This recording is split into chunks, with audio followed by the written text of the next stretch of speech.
Bueno, muy buenas tardes.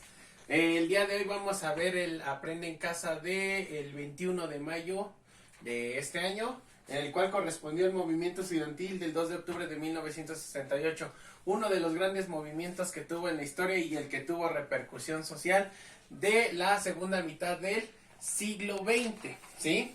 Bueno, ¿cómo va a empezar esto? Y este tema va a ser un poquito largo, ¿por qué? Porque nos dejaron 7 preguntas, en las cuales 3 se van a contestar de libre albedrío, o sea, con la opinión después de ver el video, y las otras sí son preguntas centradas en el tema, así que los invito a ver toda esta situación. Bueno, México era un país en el cual estaba creciendo en ese momento, en los años 50, 60, de manera muy productiva, o se había estancado, ¿sí? Pero, en el ámbito social, el gobierno no sabía controlar ese tipo de situaciones. ¿Por qué? Porque se aplicaba la ley del garrote, ¿no? Se llegaban y te pegaban, ¿sí? Nada de diálogo, solamente pegar, encarcelar, castigar, ¿sí?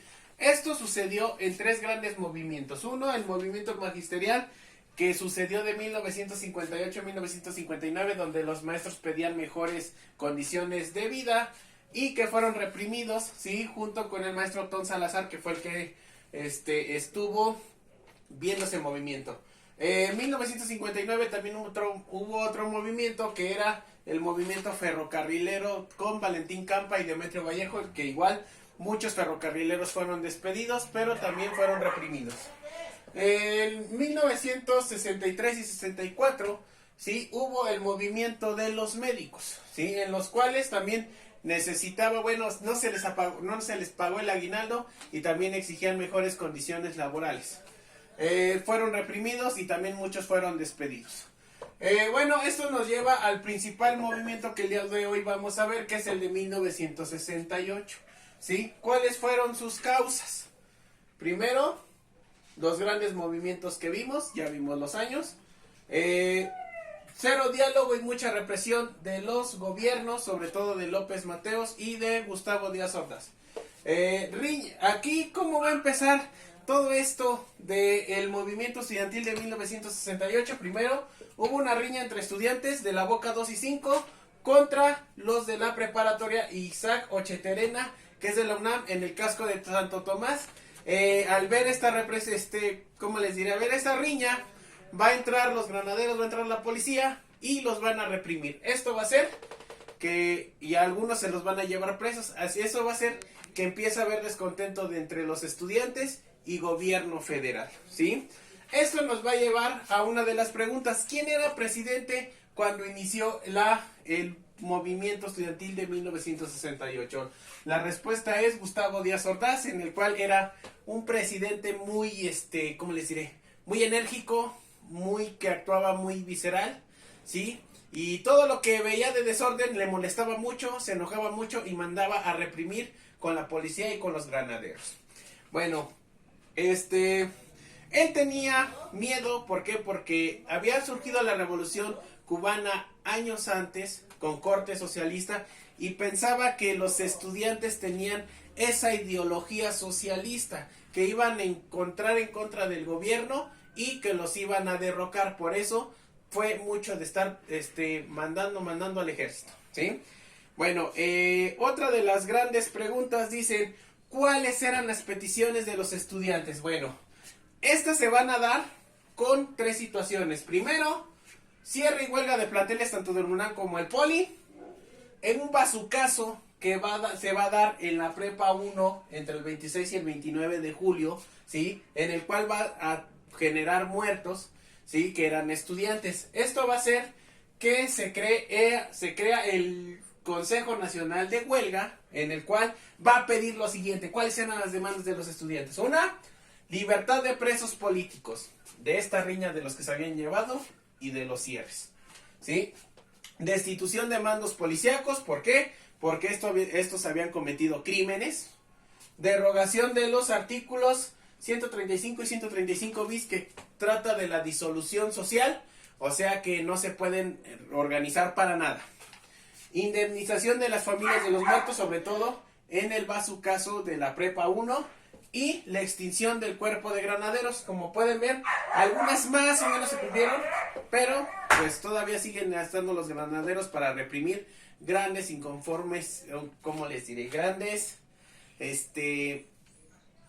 pues vaya, grandes situaciones sociales que están en contra del gobierno. Muy bien. La siguiente pregunta dice, ¿cuáles son las consecuencias del movimiento estudiantil y por qué el 2 de octubre no se olvida? Bueno, al llegar aquí nosotros vemos que el 2 de octubre de 1968, en lo que va a ser la matanza de Tlatelolco, estaban todos los estudiantes, no solamente de la UNAM y del POLI, sino de universidades de otros estados, en un gran mitin en la Plaza de las Tres Culturas. El gobierno federal hizo el acto más cobarde de la historia, ¿sí? En el cual se condena a todo, ¿sí? En el cual va a mandar a un grupo de paramilitares llamado el Escuadrón Olimpia. Estos se diferencian de los demás porque tenían un guante blanco. Soltaron una bengala en la Plaza de las Tres Culturas y entonces ordenaron ametrallar a todos los estudiantes. Eso va a causar muchísimos muertos, ¿sí? Y muchos desaparecidos que los van a llevar al campo Marte, los van a torturar, los van a desaparecer. Todavía hay personas incluso que son buscadas por ese movimiento de 1968, pero no del lado del gobierno. Al contrario, del lado de los estudiantes, porque siguen siendo revoltosos según ellos. Bueno, ¿por qué el 2 de octubre no se va a olvidar? Como pueden ver, es el acto más cobarde que ha hecho el gobierno federal. Y otra, esa generación de 1968 y sus hijos, ¿sí?, han sido partícipes de que haya un cambio social, ya sea en un ámbito más conservador, como va a ser cambiar la forma de ver la vida, pero también en un ámbito más radical, como en organizaciones, partidos políticos de izquierda, pero también en guerrillas, ¿sí? ¿Y cuáles van a ser las consecuencias? Muertos y desaparecidos, búsqueda de la igualdad por parte de esto. Al gobierno ya no se le va a creer absolutamente nada. Se decía que los Juegos Olímpicos de 1968 eran los Juegos de la Paz. Pero como pueden ver, el gobierno estaba en una situación de guerra por querer controlar todo y lo perdió todo, incluso su credibilidad, ¿sí? Luchas radicales como las guerrillas, ¿sí? Y se va a dejar de creer en el régimen, sobre todo en el partido único, en el PRI. ¿Por qué? Porque el PRI nunca supo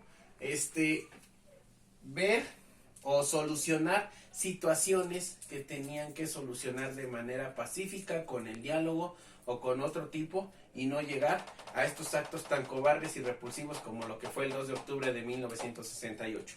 Bueno, esto ya para concluir, muchachos, ustedes me van a decir qué opinan sobre la manera que actuó el gobierno de Díaz Ordaz contra los estudiantes.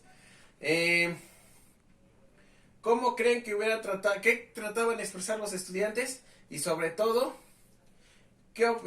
¿cómo ustedes hubieran solucionado este conflicto para que no hubiese pasado un 2 de octubre de 1968? Que después pasó en 1971 y que cuando los estudiantes queremos alzar la voz, no podemos. ¿Sí? ¿Por qué? Porque sigue habiendo este tipo de cosas. Bueno, como pueden ver, es un tema muy muy importante que no se olvida y ni se olvidará, porque cada 2 de octubre salen los estudiantes a protestar, ¿sí? Pero como pueden ver, muchachos, esto es lo que más o menos se necesita en el Aprende en Casa. Como pueden ver, dejamos las preguntas, ya saben, en el modo, abajo en la descripción del video, y también lo dejamos en el grupo de Facebook en Istécnica 9. Espero que les haya servido toda esta información. Y pues bueno, eso es todo. Muchas gracias.